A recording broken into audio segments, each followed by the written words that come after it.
르노 차는 이제 뭔가 기지개를 펴고 있는 것 같은 느낌이 많이 듭니다. 르노 차가 한국 시장에서 어떻게 활약을 할지 여부를 판가름하기가 좀 힘듭니다. 제가 봤을 때는. 그렇지만 르노가 국내에서 판매되는 차량들이 좀 저조한 거지 수출 물량은 꽤 되는 걸로 알고 있습니다. 그래서 국내 시장에서만큼은 르노가 좀 뒤처진 것 같지만 제가 봤을 때는 숨고르기를 하는 것 같습니다. 그래서 내년에 이제 틈새 시장을 이용해서 이제 새로운 차들이 발표되지 않을까 뭐 이런 생각들을 해보게 됩니다. 그리고 쌍용차가 KGB 모빌리티인가요? 이름을 명명을 좀 개명을 했죠. 이름을 바뀐 겁니다. 쌍용에는 이제 여러 차종들이 있긴 하지만 그 중에 이제 트럭 형태로 나오는 이제 스포츠 렉스턴이라는 차가 있습니다.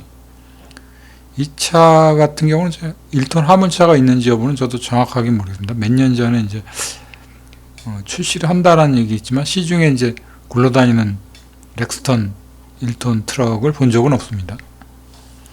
국내 시장에서는 이제 1톤 봉고죠. 봉고와 이제 그 현대 포터 차량이 거의 다 독점을 하고 있다시피 하고 있습니다. 뭐 이거는 시장의 상황이니까 어떻게 왜 그런지의 여부까지는 저도 정확한 걸 모르겠습니다. 이런 1톤 트럭이 일단은 이제 일반 서민들이 많이 구입을 하게 되는 이제 생활고 형태의 이제 차량 구입이라고 보여집니다. 그래서 1톤 차량 같은 경우는 이제 호환성 여부도 있죠. 그래서 대부분 현대 포터나 기아 봉고 1톤 트럭이죠.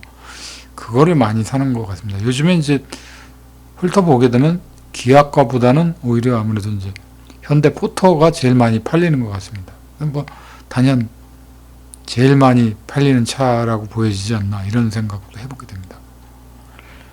렉스턴 차량은 안전성은 뛰어나 보이죠. 이렇게 앞에 주둥이가 튀어나왔기 때문에 우리가 일반적으로 이제 일반 봉고 1톤 트럭 같은 경우는 엔진룸이 이제 그 우리가 운전하는 이제 좌석 밑에 차지하고 있고 앞부분이 이렇게 잘려져 있기 때문에 사고가 나면 굉장히 치명적입니다. 그쪽을 파고 들어오기 때문에 굉장히 치명적이죠. 그리고 이제 차량이나 모든 세팅에 있어서는 운전자한테는 편리하긴 한데 안전성에서는 다 떨어집니다. 예를 들어서 내리막길에서도 실차와 공차일 때의 느낌이 전혀 틀리기 때문에 운전자는 이걸 조심해서 브레이크를 어떤 식으로 밟아줘야 된다는 것까지도 다 감안하고 운전을 해줘야 됩니다.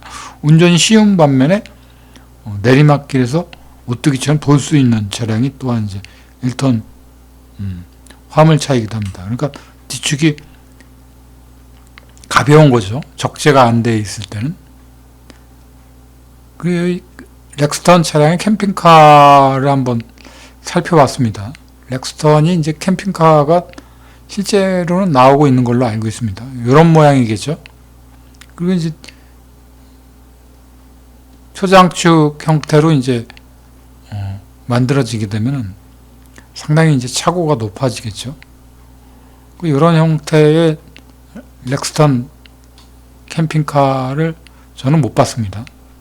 근데 이런 모양으로 나오고 있다라는 거를 이렇게 사진상에서 보여주고 있는데 겉모습을 봐서는 상당히 묵직하고 웅장해 보이죠.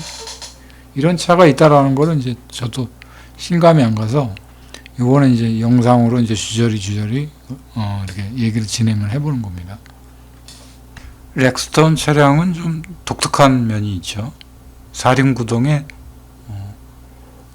픽업 트럭의 형태로는 이제 유일하게 국내에서 판매되는 차량 중에 이제 거의 선두 자리를 지키고 있는 자리고 쌍용 그러니까 KGB 모빌리티에서는 이제 효자 품목 중에 하나가 이제 렉스턴이 아닌가 이런 생각을 해보게 됩니다.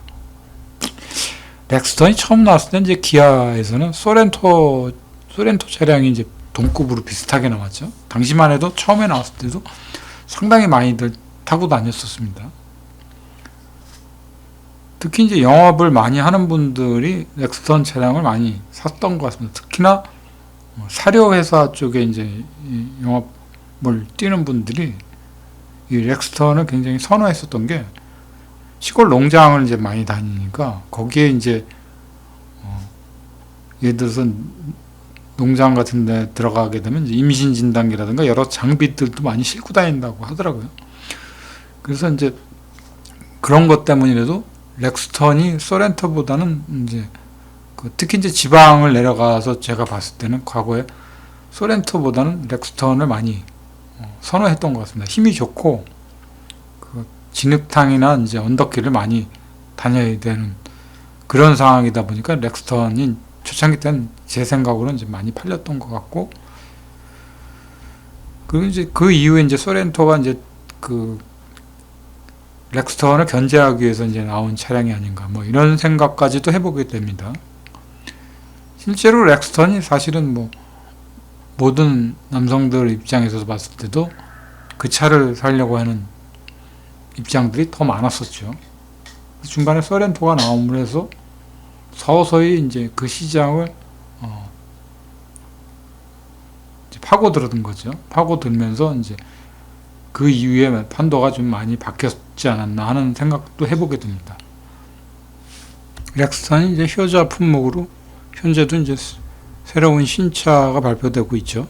그래서 기대가 되고 있는 차가 이 렉스턴이기도 합니다. 초창기 때 이제 렉스턴이 2001년도쯤에 출시됐던 걸로 알고 있는데, 그때 나올 때만 해도 굉장히 우람하고 굉장히 이렇게 큰 차가 있을 거라는 생각들을 해보게 되는데, 지금 와서 보면은 렉스턴이 그렇게 크진 않죠. 현대나 기아에서 나오는 이제 SUV 차량들을 기준으로 봤을 때는 렉스턴이 그렇게 아주 크게 다가오진 않습니다. 근데 아직은 이게 큰 차입니다.